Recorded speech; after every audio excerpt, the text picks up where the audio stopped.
Hemos estado hablando bastante últimamente sobre esta idea de reino al estudiar el libro de Daniel. Se menciona varias veces en los sueños de Nabucodonosor y Darío y todo eso. Y la verdad es que hemos visto muchos momentos así. Pero lo que vamos a hacer ahorita para que sepan lo que está por venir en estas semanas en la iglesia es vamos a hacer una pausa en nuestra serie del libro de Daniel.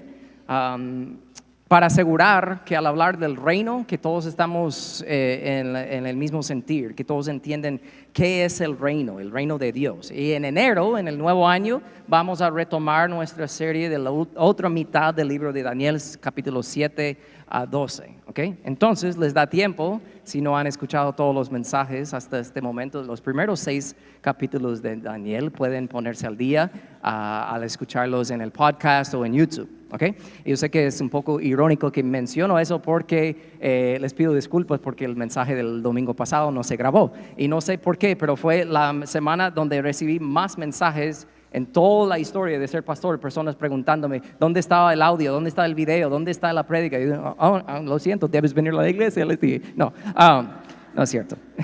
Yo sé que es la vida, ¿va? Pero pueden actualizarse con los mensajes. Y debido a que no se grabó la semana pasada y estamos entrando en esta idea del reino y hablando de todas esas cosas, rápido les doy un resumen de lo que vimos la semana pasada y de ahí vamos a entrar en lo que vamos a estudiar hoy, ¿ok?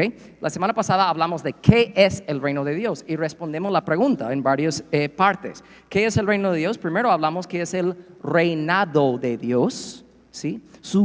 Él gobernando, su autoridad no es un cierto lugar. O sea, no es una cierta dirección donde hay un castillo y muralla ni nada de eso, no. De ahí hablamos cuándo es el reino de Dios y hablamos de cuándo está presente la presencia de Dios, lo cual también aprendimos de que no quiere decir que es un cierto tiempo, un cierto periodo en la historia, no, es más que eso, hablamos de eso. Y de ahí vimos dónde está el reino de Dios y respondemos la pregunta la semana pasada que la presencia de Dios es ¿dónde está la presencia de Dios? O sea, ¿dónde está la presencia de Dios? ¿Dónde está la presencia de Dios? Es la respuesta a la pregunta. Y por eso Jesús pudo decirles, como vimos la semana pasada, a algunos fariseos, líderes religiosos, que le estaban preguntando, ¿cuándo? Tú hablas del reino, entonces ¿cuándo es? ¿Cuándo va a ser? ¿Y dónde está? Y Jesús les respondió en Lucas 17, la venida del reino de Dios no es algo que se puede observar. No van a decir, míralo allá o míralo acá. Dense cuenta de que el reino de Dios está entre ustedes. ¿Qué es lo que Jesús estaba diciendo? ¿Quién es el rey del reino de Dios? Jesús.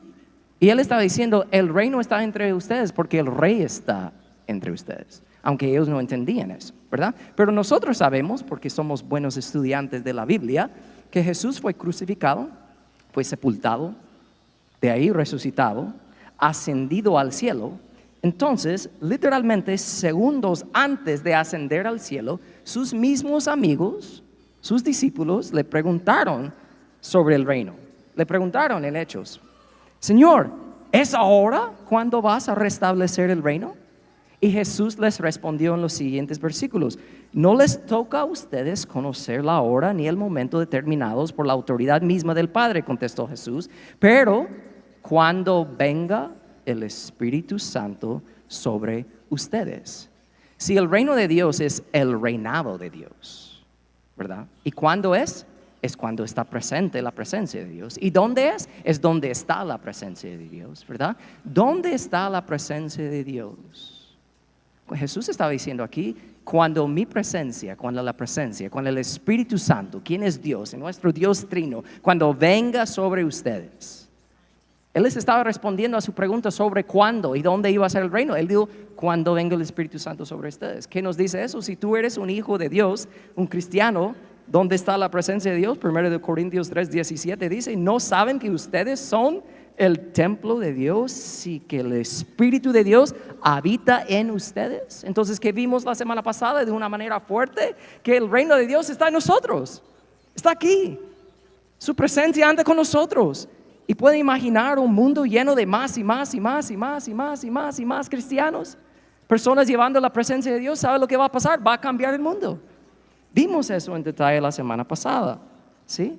Y por eso Pablo dijo en 1 Corintios 4:20, hablando de esto, él dijo, porque el reino de Dios no es cuestión de palabras, sino de poder. No solo es dar una explicación, sino es poder. ¿Y qué tipo de poder? Jesús mismo lo dijo en versículo 8 de Hechos 1, cuando él dijo, cuando venga el Espíritu Santo sobre ustedes, recibirán poder, ¿verdad? Entonces, juntando todo lo que vimos la semana pasada, dimos esta definición del reino de Dios. El reino de Dios es esto: su reinado sobre nuestras vidas, como resultado de su presencia en nuestras vidas, que nos lleva a querer obedecer con nuestras vidas. Cuando Jesús dijo, recibirán poder, es poder para obedecerle, es poder para cumplir la misión que Él nos ha dado, de ir y hacer discípulos, de hablar de Él, de obedecerle. Ese es el poder. Sí, y hablamos en mucho detalle sobre eso la semana pasada. Entonces, el poder para obedecer no es algo que automáticamente te controla como si fueras un robot.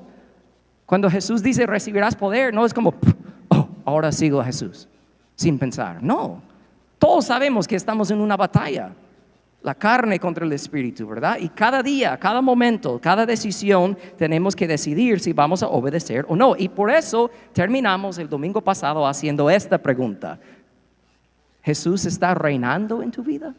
Porque es una cosa decir, yo tengo la definición de qué es el reino de Dios y toda la cosa, pero Él está reinando en tu vida, porque puedes ser un cristiano, un ciudadano del reino, y aún así no automáticamente significa que Jesús está reinando completamente en tu vida, porque Jesús mismo dijo en Mateo 5:19, si no hacen caso al más insignificante mandamiento y les enseña a los demás a hacer lo mismo, serán llamados los más insignificantes en el reino del cielo. Pero el que obedece las leyes de Dios y las enseña será llamado grande en el reino de Dios. Es posible ser parte del reino de Dios, pero ser bien pequeño, porque Jesús no reina en tu vida. Tú andas viviendo más o menos como tú quieres. Tú quieres tomar ese trono otra vez que el Rey Jesús tiene ahora. Personas viven así. Lo admitimos, lo hablamos en detalle la semana pasada sobre eso. Y entender eso, captar eso, que de verdad, que cada quien es confrontado con la pregunta, ¿Jesús está reinando en mi vida verdaderamente? Ser confrontado y retado y animado hasta con la respuesta honesta a esa pregunta es buenísimo, porque te hace cambiar el chip en tu mente y ya no enfocar en todo lo que no debes hacer como un cristiano. No debo fumar, no debo decir esto, no debo mentir, no. En vez de hacer eso, ahora estás enfocado en todas las cosas que tienes la oportunidad de hacer para el Señor. Y yo no sé ustedes, pero cuando uno vive enfocado en todo lo que tiene la oportunidad de hacer, no le queda mucho tiempo de pensar en lo que no puede hacer. Eso es diferente, y eso es vivir en el reino. Eso es diferente.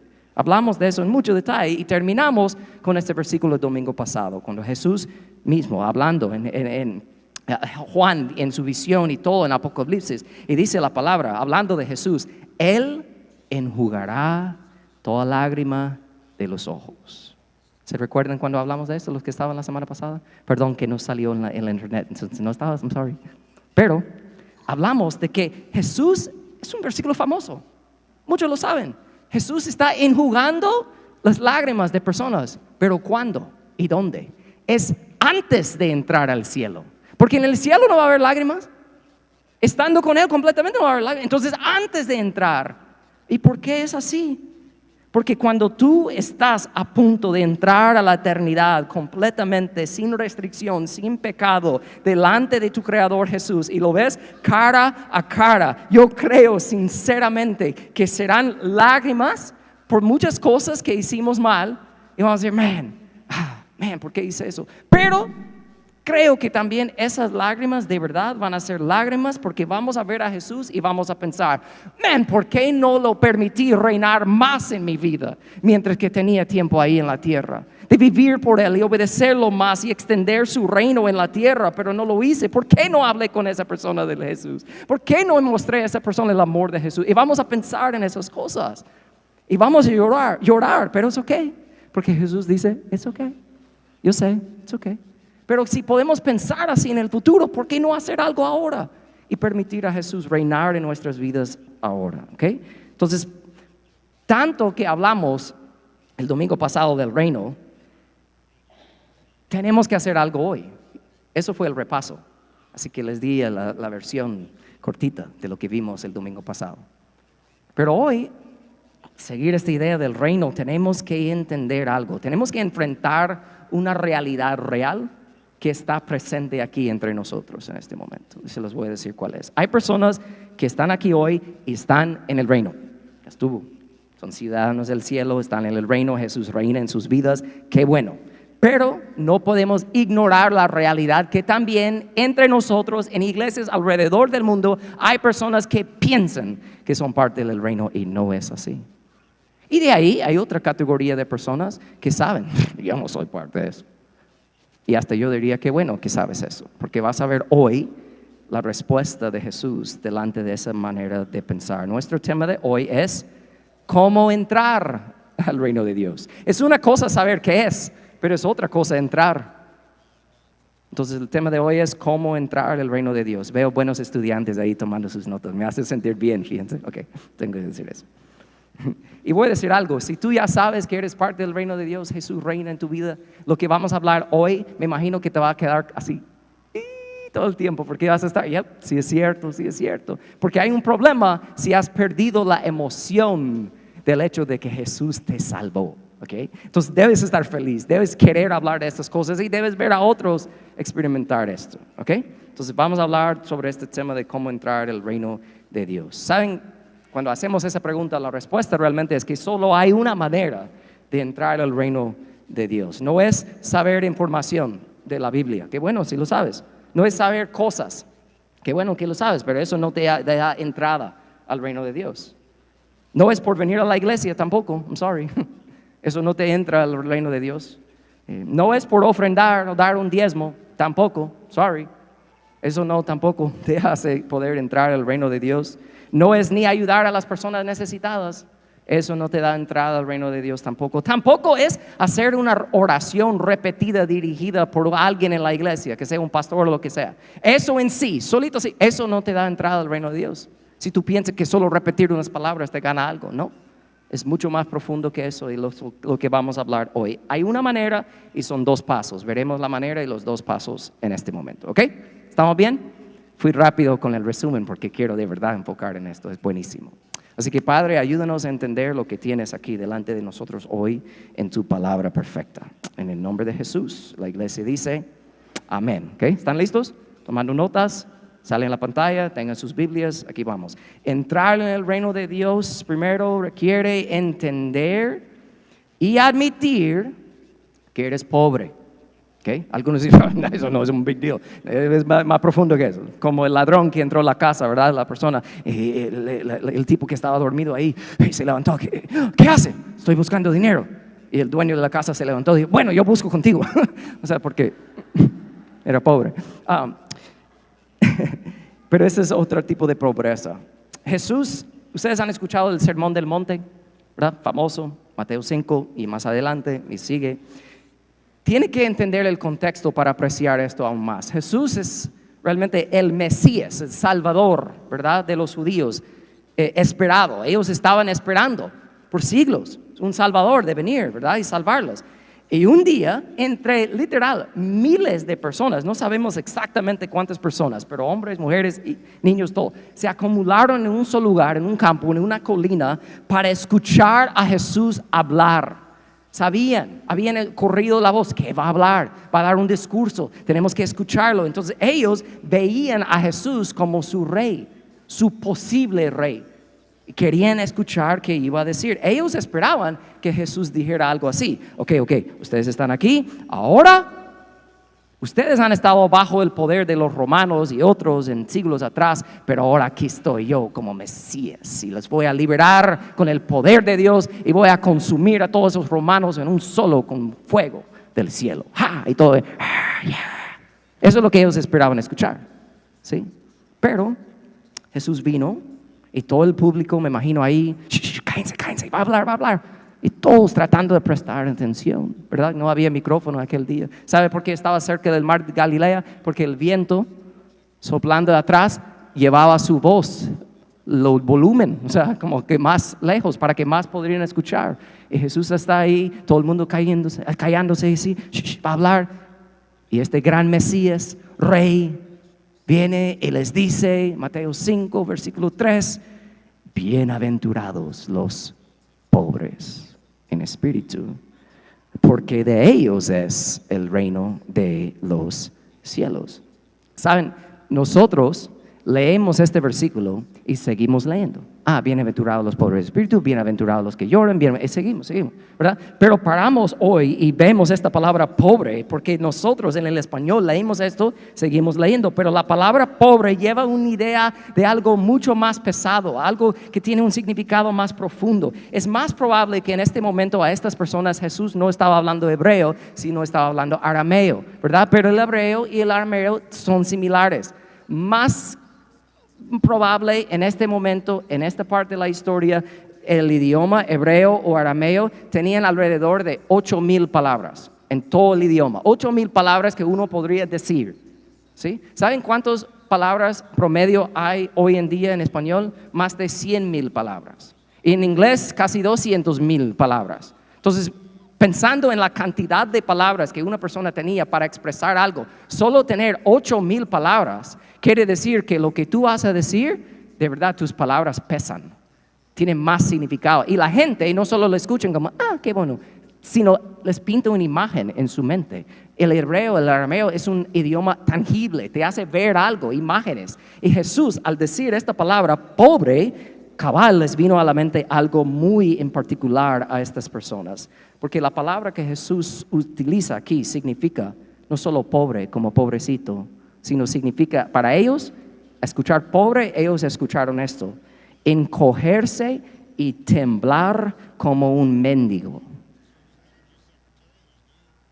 Muy diferente de lo que nosotros recibimos cuando escuchamos esa palabra. Y no solo eso, esa palabra pobre está hablando de un estado tan pobre que la persona es tan incapaz que lo único que puede hacer es rogar o mendigar. Es más, la palabra literal pobre significa esto para ellos: alguien que no tiene la capacidad en lo absoluto de ayudarse a sí mismo. ¿Estamos bien? Eso es lo que Jesús dice: bienaventurados, muy felices, bendecidos son los pobres de espíritu, de esa manera. Personas que no tienen la capacidad de ayudarse a sí mismo. Normalmente en el mundo antiguo era tanta la humillación para una persona tener que llegar a este punto de pobreza profunda, literal, y tener que agacharse y todo. ¿Qué hacían?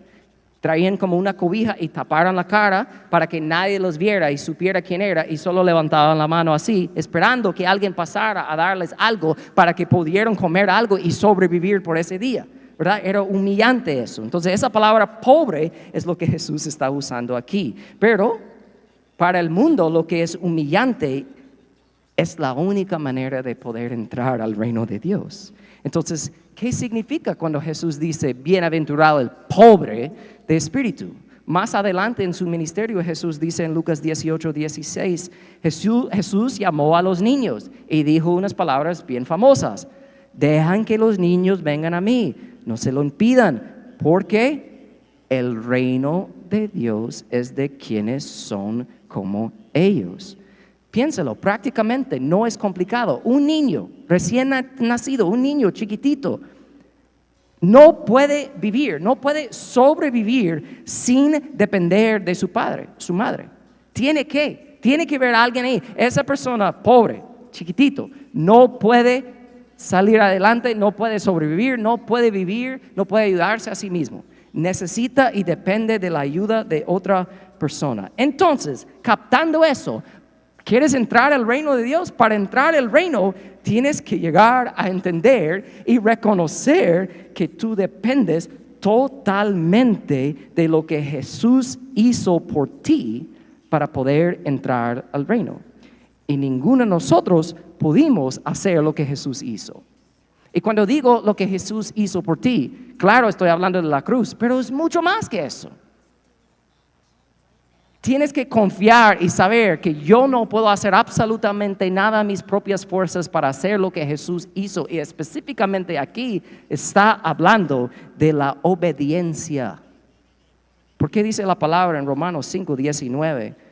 Un solo hombre, hablando de Jesús, obedeció a Dios y así hizo que muchos fueron aprobados por Dios. ¿Quién obedeció? Jesús. ¿Cuántas personas, tal vez tú todavía piensas así, o cuántos de nosotros conocemos a personas que piensan que su obediencia les gana algo con Dios?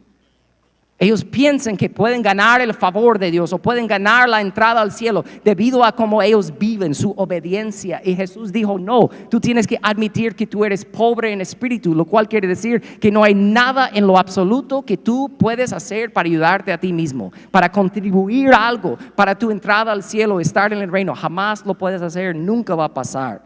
Entonces, aunque la Biblia es tan clara sobre eso, lo que yo acabo de decir es clarísimo. ¿Por qué conocemos a personas o por qué tal vez tú fuiste una persona que le costaba mucho entender eso, pero ahora gracias a Dios lo entiendes? ¿Por qué es tan difícil para las personas entender y aceptar eso? Es difícil. Yo lo puedo decir de otra manera. Si existiera una moneda para poder pagar, para poder entrar al reino de Dios, ¿verdad? ¿Sabe cuál sería la moneda? Sería la obediencia perfecta. ¿Quieres pagar para estar bien con Dios? Puedes, está bien, solo tienes que obedecer perfectamente. Si tú puedes hacer eso, está bien, dale, puedes. Pero si quieres ir al cielo por tu propia cuenta, puedes intentar, solo tienes que obedecer. Y no obedecer más o menos. No obedecer bien comparado a los malos, que son malos según tu criterio, sino obedecer perfectamente. Si puedes hacer eso, entonces dale, tú puedes entrar al cielo sin problema. El problema es que eso es imposible. Es como si yo voy al cine y yo llego ahí solito, ¿verdad? Porque a veces es bueno ir al cine solo, ¿eh? Si no lo sabían. Yo he hecho eso en mi vida, porque necesito respirar, me siento ahí, ¿verdad? A veces me duermo. Pero digamos que yo quiero ir ese día. Y yo voy y digo, Señor, un boleto para Spider-Man, no sé qué, no sé, whatever. Y me dice, sí, está bien en cuanto al dinero. Y yo le saco estos billetes. ¿Esos son de qué? ¿Qué juego viene de esto? Y yo le digo, aquí está, ¿y sabes qué? Te voy a dar un propina, 500 te lo doy, ¡pah! Y se lo doy. ¿Qué va a decir? Va a pensar que estoy loco, ¿verdad? ¿Por qué? Va a decir que no aceptamos eso. Eso no es real, no se acepta aquí. No puedes entrar con ese tipo de pago, ¿verdad? Y aunque es tan sencillo de entender nosotros eso, yo no puedo entender a veces, y me hace entender cómo es obra del Espíritu, que personas llegan a entender que con la obediencia no se puede pagar para entrar al cielo, pero aún así lo piensan. Yo me gusta pensar, no es así, ¿verdad? Pero me gusta pensar que cuando llegamos al cielo vamos a ver unos rótulos ahí, que va a decir algo como, no se acepta buenas obras, y va a estar ahí enfrente, un gran rótulo, ¿verdad? Otro que dice que no se acepta pagos con sudor, ¿verdad? Como que he intentado tanto, he vivido tan fuertemente y ahora aquí estoy, puedo entrar al reino de Dios, puedo entrar al cielo. Va a decir, no.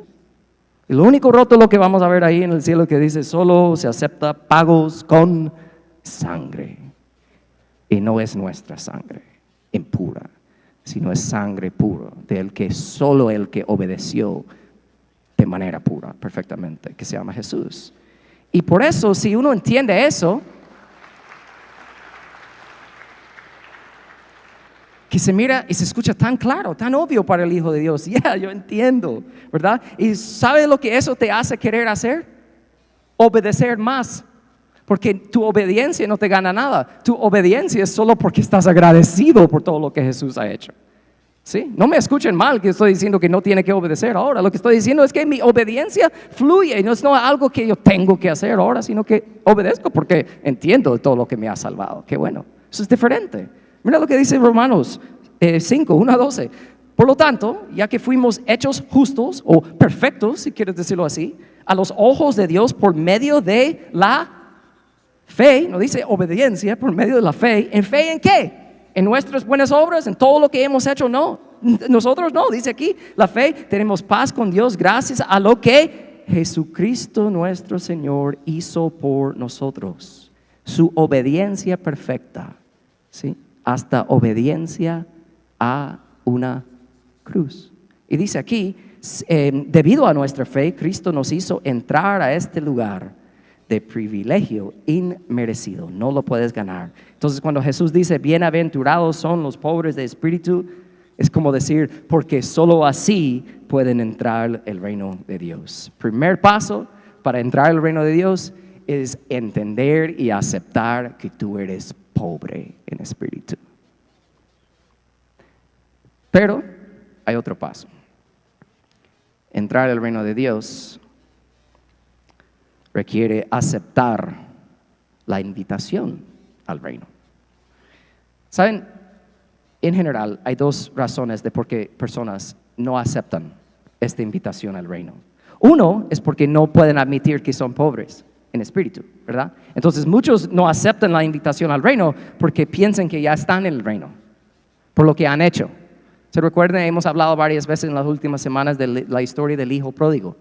Muchos saben la historia del hijo pródigo por el hijo menor, que se fue, gastó todo y perdió todo y de ahí regresó y todo. Pero la historia está escrita, está dicha por Jesús, no para el que se ha ido, aunque es bueno y podemos aprender mucho. Es para que él se quedó en la casa del Padre pensando que eso le iba a ganar entrada en la casa. Porque si no saben, esa historia termina así. Viene el hijo, ¿verdad? Menor, el hermano menor, y están haciendo la gran fiesta.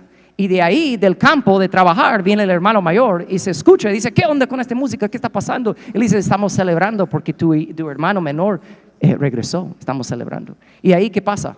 Dice la palabra que indignado, ¿qué dice? El hermano mayor se negó a entrar. ¿Se negó a entrar dónde? A la casa, ¿verdad? Pero ¿qué estaba pasando en ese momento? El padre, en esa historia representa a Dios, le está invitando a la casa, pero se negó a entrar. ¿Sabe lo que la casa representa en esa historia? El reino de Dios. Y el religioso, el gran hermano mayor que trabajaba toda su vida cerca de Dios, hizo todo lo correcto, él es el que se queda fuera del reino de Dios. Porque pensó que por ser bueno podría entrar y ganar su entrada al reino de Dios. ¿Sí? Entonces hay personas que no están en el reino, pero si tú les preguntas, les hablas, piensan que están ahí, pero cuando de verdad vas profundizando en sus razones de por qué son parte del reino, se nota que no son, pero piensan que son. ¿Sí? Pero muchos piensan así porque piensan que están cerca de Dios cuando en realidad están lejos. Mira lo que Jesús dio como una historia en Lucas 18 hablando de eso. Y dijo, 2 hombres fueron al templo a orar. Uno era fariseo, religioso, ¿verdad? Y otro era un despreciado cobrador de impuestos. El fariseo, de pie, apartado de los demás, hizo la siguiente oración: te agradezco, Dios, que yo no soy un pecador como todos los demás. Pues yo no engaño, no peco, no cometo adulterio, para nada soy como ese cobrador de impuestos. Ayuno 2 veces a la semana y te doy el diezmo de mis ingresos. Qué bueno soy. ¿Ah? Pero lo que Jesús enseña una y otra vez es que las personas que admitan que están lejos de Dios están mucho más cerca de lo que piensan. Porque mira cómo termina esa parte de esa historia. En cambio, el cobrador de impuestos se quedó a la distancia y ni siquiera se atrevía a levantar la mirada al cielo mientras oraba, sino que golpeó su pecho en señal de dolor mientras decía, oh Dios, ten compasión de mí porque soy un pecador. Y Jesús dijo, les digo que fue este pecador, no al fariseo, no el bueno, no el religioso, quien regresó a su casa justificado delante de Dios. Pues los que se exaltan a sí mismos serán humillados y los que se humillan serán exaltados. Muchos no entran al reino de Dios porque piensan que ya son parte del reino de Dios por sus buenas obras. Y por eso no aceptan la invitación, porque piensan que ya lo han aceptado ni lo necesitan. Pero hay otra razón, y aquí es donde quiero enfocar y terminar. La otra razón de por qué muchos no aceptan la invitación al reino es porque dicen algo así: y ya no hay esperanza para mí. O sea, tú no sabes lo que he hecho, tú no sabes lo que he visto, lo que he escuchado, no sabes. Y Dios sabe, y por eso que Dios sabe, no hay esperanza para mí, estoy mal. Y los que piensan que hablar así es una razón por no poder entrar al reino de Dios, ¿verdad? En realidad es precisamente lo que tienen que admitir para poder empezar a ver y entrar al reino de Dios. Entonces, si hay alguien aquí hoy o alguien que va a escuchar este mensaje en algún momento y piensa así, ay, pues que tú no sabes lo que he hecho, y se siente mal y todo, te lo digo, tú estás muchísimo más cerca de Dios de lo que tú piensas.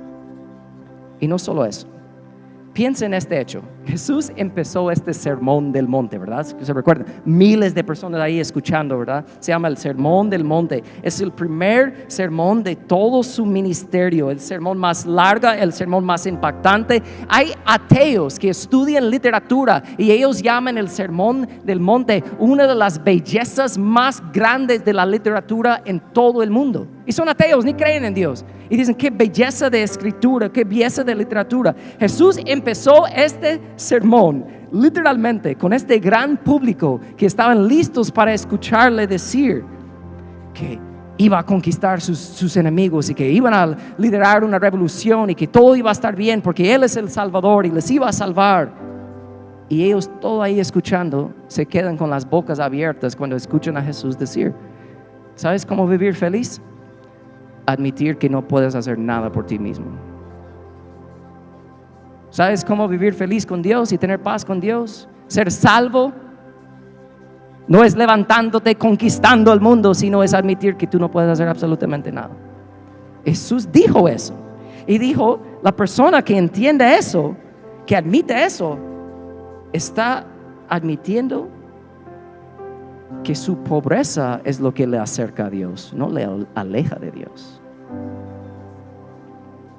Pero, repito, aunque yo puedo hablar así, yo puedo darles ejemplos de esto, ¿verdad? Y un montón de diferentes ilustraciones y ver palabras tan claras aquí.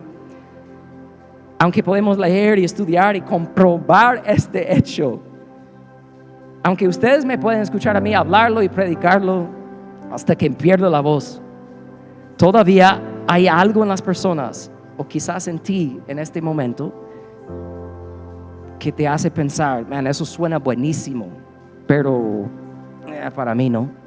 Para mí eso no puede ser cierto. Les voy a decir algo impactante. ¿Saben? Si existiera una persona en la Biblia que debería haber sentido así, ay, es que yo no. Suena bien para los demás, pero para mí no. ¿Verdad? Si existiera una persona que pudiera de verdad pensar así, pensar que no había esperanza en lo absoluto para él porque ya había metido la pata demasiadas veces, si iba a poder estar bien con Dios, iba a tomar años, iba a tomar mucho esfuerzo y muchas oraciones y hacer muchas cosas para poder ganar un poco de aceptación de Dios de nuevo después de fracasar tanto en la vida. ¿Sabe quién era esa persona si existiera esa persona? Es la persona que escribía, que anotaba las palabras que audiblemente escuchaba cuando Jesús estaba dando este sermón del monte. ¿Y sabe quién era? ¿Quién escribió estas palabras que nosotros acabamos de ver? Mateo. Mateo estaba ahí escuchando a Jesús decir, bienaventurados los pobres de espíritu, y lo estaba apuntando. Pero si pensamos, él tenía la excusa, la mejor excusa, de decir, eso suena bien para ellos, pero para mí no. ¿Por qué digo eso? Ustedes saben, Mateo era un cobrador de impuestos. Tal vez sabes eso, pero hay un poco más detalle que debes saber. Los cobradores de impuestos en aquellos tiempos eran los más odiados por todos en la región. Y Mateo era peor de cualquier cobrador de impuestos porque Mateo era judío. No nació con el nombre Mateo, nació con el nombre Leví. Es judío. Y Mateo decidió de dar su espalda a su religión, a su cultura, a su tradición, a su propia familia, sus amigos, para tomar el puesto de un cobrador de impuestos, que donde él estaba cobrando y donde él estaba estafando a personas era su propia gente, su propio pueblo. Y si las personas se negaban a pagarle a Mateo lo que él cobraba, él tenía el respaldo de los romanos y los podrían meter presos, les podrían quitar sus casas, sus bienes o peor. Y Mateo hacía eso. Su pecado lo había alejado de todo, incluso de todos lo que él tenía en su vida. Tal vez tú te puedes identificar con eso también. Pero es interesante saber que en todas las veces que Jesús llamó a los 12 discípulos, ¿verdad? Tenemos los relatos de eso. Solo hay 2 ejemplos de Jesús haciendo un llamado personal, un llamado individual a solo una persona. Porque si piénsalo, Jesús llamó a Pedro y a Andrés juntos, llamó a Santiago y Juan juntos, y hay otros ejemplos de eso. Pero solo hay dos que él llamó personalmente. Uno de ellos era Felipe, y la otra persona que recibió un llamado de Jesús individual, muy personal, era Mateo. Y Mateo, el que está escribiendo en el libro de Mateo su relato sobre Jesús predicando este sermón del monte, no solo incluyó eso, que hasta en el evangelio de Mateo, Mateo mismo incluye los detalles del momento en que Jesús lo llamó. O sea, podemos decir que Mateo incluyó su propio testimonio en la Biblia. Qué cool es eso. Para mí eso es bien cool, bien chilero. Me gusta eso. Sí, bien chévere. Ay, qué cosa. Bonito. Pero es interesante saber que aunque en este contexto cultural decir que Mateo nació judío, tiene que profundizar en esa idea. Piénsalo, él creció en su niñez, en su juventud, creció como un judío, ¿verdad? Él celebraba los festivales y las fechas importantes con su familia, con sus amigos, rodeado de la mesa, comiendo bien, celebrando todo, aprendiendo de lo que Dios había hecho por su pueblo y todo. Pero cuando Mateo decidió de dar su espalda a todo eso y ser un cobrador de impuestos, cuando Mateo se dio su espalda a su propia religión y tradición, ¿sabe lo que eso significaba también? Que Mateo ya no era permitido entrar a la sinagoga, el templo, donde él, me imagino, creció como un niño judío. Pero ahora de grande, por su pecado, ya ni podía entrar físicamente, ni por nostalgia querer entrar a ver. No podía, no le dejaban, ya no podía.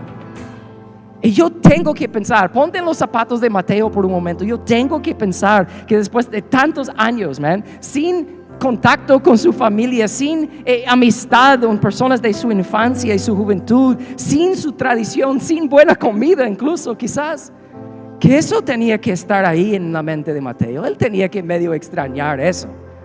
Le hacía falta, a cualquiera lo haría. Él sabía que él estaba mal. No podemos decir que él estaba 100% feliz en su pecado, no lo puedo creer. Él tenía que estar pensando, bueno, pero aunque pienso así, para mí no hay vuelta atrás. Ya he metido la pata. No hay salvación para mí. Dios no me va a aceptar a mí. Pero es en esos momentos donde tu corazón está más listo para recibir la invitación que Dios te quiere dar. Porque mira lo que pasa aquí. Traten de sentir este momento. Tal vez tú ya sabes mucho de este detalle de Jesús llamando a Mateo, pero trata de sentir esto. Quizás por primera vez en tu vida entender esto. Mateo, como todos, había escuchado de un hombre, ¿verdad? Un maestro, una persona llamada Jesús que andaba enseñando, andaba haciendo milagros, que era judío. Mateo por lo menos había escuchado eso. Todos los que estaban ahí habían escuchado eso. Pero Mateo, escúchame que este está enseñando hasta las escrituras que yo mismo crecí aprendiendo. O sea, Mateo había no solo escuchado esos versículos que Jesús predicaba, sino los tenía memorizado como un buen judío de chiquito. Entonces yo tengo que creer que Mateo, en su trabajo, la comodidad de su trabajo, porque tenía plata y todo eso, aún con eso, él sentía una soledad, sentía tristeza, dolor, y quizás estaba en ese momento, cuando Jesús lo llamó, tal vez su corazón ya era una tierra fértil de recibir esa invitación de Jesús, porque Mateo ya estaba reflexionando sobre su propia vida, pensando en todo lo que había hecho, todo lo que había vivido. Y en un día, en el trabajo, en medio de todos, ¿verdad? Él estaba literalmente cobrando a la gente pobre, estafando a la gente, robando a su propia gente. Estaba en medio del pecado, podemos decirlo así. Y la Biblia dice en Mateo 9:9, Jesús vio a un hombre llamado Mateo sentado a la mesa de recaudación de impuestos, y Mateo va a escuchar algo que él jamás esperaba y mucho menos se sentía digno de escuchar de Jesús. Él escuchó las palabras: sígueme, ¿verdad? Pero es más profundo, porque yo tengo que darles un detalle de más contexto aquí para poder entender y apreciar este momento. Mateo está ¿dónde? Está en su trabajo, ¿verdad? en el trabajo que él escogió para dar la espalda a toda su vida de antes, están más probable presente algún jefe o algunos jefes romanos, están presentes compañeros de trabajo, están los soldados romanos, puede que están amigos que comparten el mismo estilo de vida que él y todo. Y Mateo escucha las palabras de Jesús, sígueme, ¿verdad? Y todos viendo a Jesús y le escuchan a Jesús decir, Mateo, sígueme. Yo tengo que creer, todos los presentes hicieron así, de ver a Mateo. Todos los ojos puestos en Mateo. Y Mateo empieza como que quiere levantarse. Y todo el mundo viéndolo. ¿Puede imaginar eso? ¿Puede imaginar ese momento? Y dice la palabra que Mateo se levantó y, ¿qué dice? Lo siguió. Ok, pero es más. Porque hay algo tan increíble, veo, de la palabra de Dios.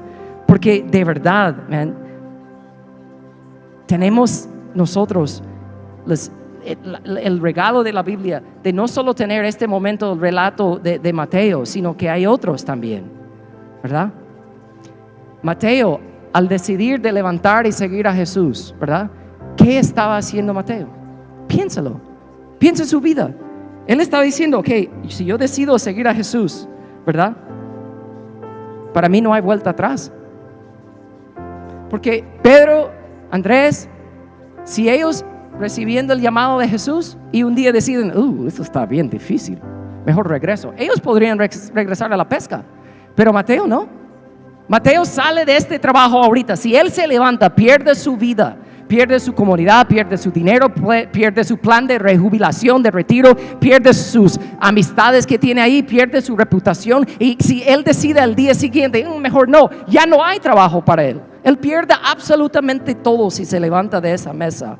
Y por eso, cuando la palabra dice en Mateo que se levantó y lo siguió, qué bonito es. Pero quiero que ustedes que están aquí hoy sientan el peso de esto, porque tal vez tú nunca has hecho lo que Mateo hizo en este momento. Tal vez llevas años en la iglesia tratando de ser buena persona, tratando de sentirte mejor porque vienes a la iglesia o diezmas o haces algo, o sirves, y tú piensas que eso te acerca a Dios. No te acerca a Dios. La única manera es ser pobre en espíritu, admitir eso y entender eso, pero de ahí es aceptar la invitación de Dios. ¿Y cuál es la invitación de Dios? Cuando Él le dijo a Mateo, levántate y sígueme, eso es la invitación. Pero siente el peso de estas palabras, porque años después, cuando Lucas estaba investigando este caso, este momento de Mateo, ¿sabe cuál quedó como reputación de lo que hizo Mateo entre la gente que habían presenciado ese momento? Porque esto ya después, Lucas escribiendo eso, te digo, algo increíble que incluye Lucas ahí, que esto era la reputación que Mateo había dejado atrás por levantarse de la mesa y seguir a Jesús. Mira lo que dice Lucas 5, 27, 28. Después de esto salió Jesús y se fijó, hablando de este mismo momento, un recaudador de impuestos llamado Leví. No lo voy a llamar Mateo, Leví, porque es judío, sentado a la mesa donde cobraba. Sígueme, dijo Jesús. Y Leví se levantó, pero hay otro detalle, dice, y lo dejó todo y lo siguió.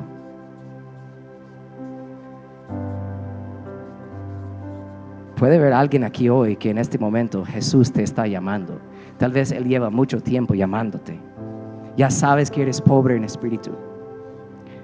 Quizás has fallado tanto a Dios.